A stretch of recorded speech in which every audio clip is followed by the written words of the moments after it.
ಈ ವಿಷಯಗಳನ್ನೆಲ್ಲ ಹೇಳಿದ ಮೇಲೆ ಕಡೆಗೆ ಹೇಳ್ತಾರೆ, ಹಾಗಾಗಿ ಧರ್ಮಸ್ಥಳದ ವ್ಯಾಪ್ತಿಯಲ್ಲಿ ಕಳೆದ 20 ವರ್ಷಗಳಿಂದ ನಾಪತ್ತೆಯಾಗಿರುವ ಮಹಿಳೆಯರು ಮತ್ತು ವಿದ್ಯಾರ್ಥಿನಿಯರ ಪ್ರಕರಣಗಳು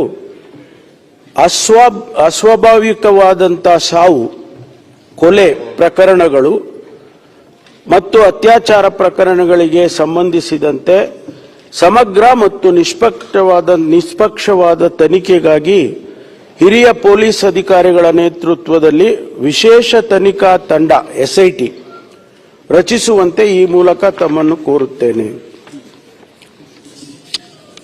ಇದಾದ ಮೇಲೆ ಮಾನ್ಯ ಮುಖ್ಯಮಂತ್ರಿಗಳು ಮತ್ತು ನಾವು ಮಾತನಾಡಿದ ನಂತರ ಇದಕ್ಕೆ SITಗೆ ಆದೇಶ ಮಾಡ್ತೇವೆ. SIT ಆದೇಶ ಮಾಡಿ ಅದಕ್ಕೆ ಟರ್ಮ್ಸ್ ಆಫ್ ರೆಫರೆನ್ಸ್ ಅನ್ನು ಕೊಡ್ತೇವೆ. ಏನೇನು ಅವರು ತನಿಖೆ ಮಾಡಬೇಕು ಅಂತ ಹೇಳಿ 19/7/25 SIT ಕಾನ್ಸ್ಟಿಟ್ಯೂಟ್ ಆಗುತ್ತೆ ಮಾನ್ಯ ಅಧ್ಯಕ್ಷರೇ. ಆ SITಯಲ್ಲಿ ಮಾನ್ಯ ಡಾಕ್ಟರ್ ಪ್ರಣವ್ ಮೊಹಂತಿ IPS ಮುಖ್ಯಸ್ಥರು, ಅವರು ಪೊಲೀಸ್ ಮಹಾನಿರ್ದೇಶಕರು, ಆಂತರಿಕ ಭದ್ರತಾ ವಿಭಾಗ,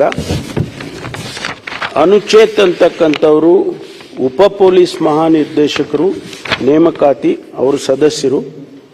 ಆನಂತರ ಸೌಮ್ಯಲತಾ ಅಂತಕ್ಕಂಥವರು ಉಪ ಪೊಲೀಸ್ ಆಯುಕ್ತರು, ಜಿತೇಂದ್ರ ಕುಮಾರ್ ದಯಾಮ ಅಂತಕ್ಕಂಥವರು ಅವರು ಕೂಡ ಪೊಲೀಸ್ ಅಧೀಕ್ಷಕರು. ಇದರಲ್ಲಿ ಶ್ರೀಮತಿ ಸೌಮ್ಯಲತಾ ಅವರು ಪತ್ರ ಕೊಟ್ಟು ನನಗೆ ವೈಯಕ್ತಿಕ ಕಾರಣಕ್ಕಾಗಿ ನನಗೆ ಬೇಡ, ಬೇರೆಯವರಿಗೆ ನೀವು ಮಾಡಿ ಅಂತ ಹೇಳ್ತಾರೆ, ಅದನ್ನು ಬದಲಾಯಿಸ್ತಾರೆ.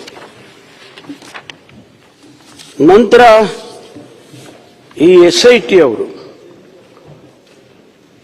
ಏನು ಲೋಕಲ್ ಪೊಲೀಸ್ ಧರ್ಮಸ್ಥಳ ಪೊಲೀಸ್ನವರು ತನಿಖೆ ಪ್ರಾರಂಭ ಮಾಡಿದ್ರು, ಅವರಿಂದ ಈ ಒಂದು ಕೇಸನ್ನು ಅವರು ವಹಿಸ್ಕೊಂಡು ಅವರು ಪ್ರಾರಂಭ ಮಾಡ್ತಾರೆ.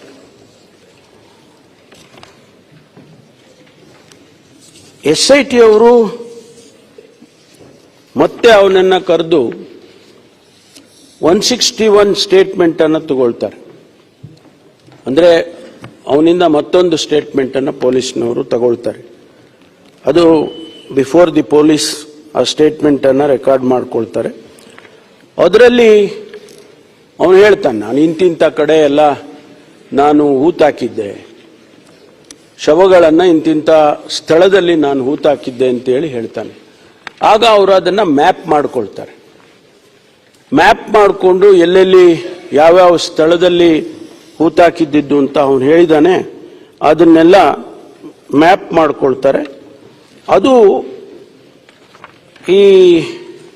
ಆ ಮ್ಯಾಪ್ ಮಾಡ್ಕೊಂಡ ಮೇಲೆ ಆ ಸ್ಥಳಗಳನ್ನು ಎಕ್ಸ್ಯೂಮ್ ಮಾಡೋದಕ್ಕೆ, ಬಾಡಿಗಳಿದೆ ಅಂತ ಉದ್ದೇಶ ಇಟ್ಕೊಂಡು ಅದನ್ನು ಎಕ್ಸ್ಯೂಮ್ ಮಾಡೋದಕ್ಕೆ ಸಬ್ ಡಿವಿಷನ್ ಮ್ಯಾಜಿಸ್ಟ್ರೇಟೇ ಮಾಡಬೇಕು.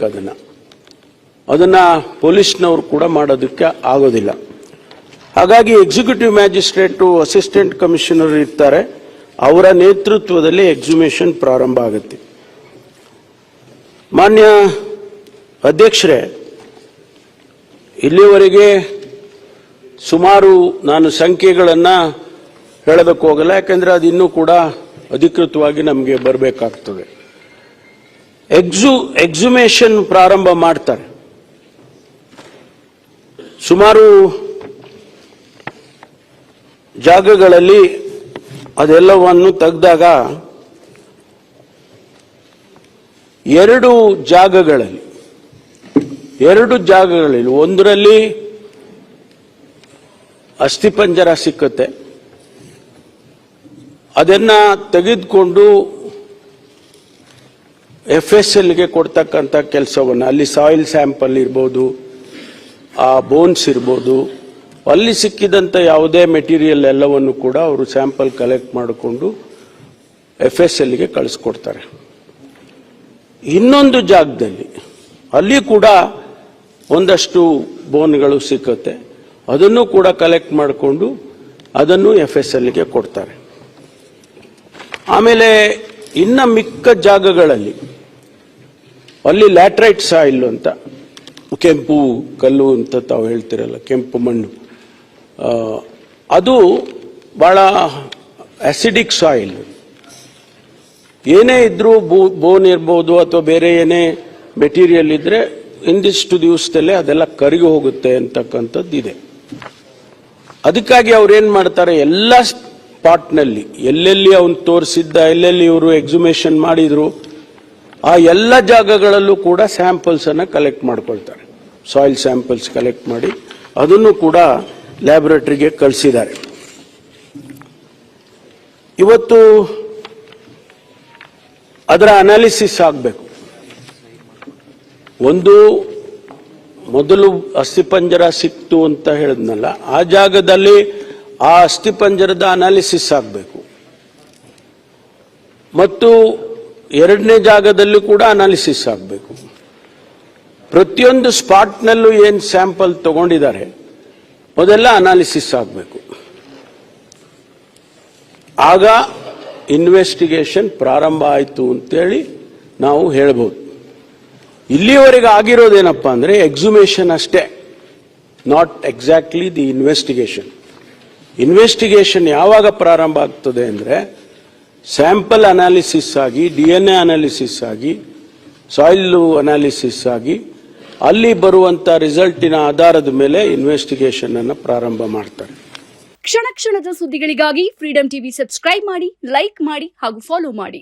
ಹೊಸ ಸುದ್ದಿಗಳ ನೋಟಿಫಿಕೇಶನ್ಗಾಗಿ ಬೆಲ್ ಐಕಾನ್ ಮೇಲೆ ಕ್ಲಿಕ್ ಮಾಡಿ.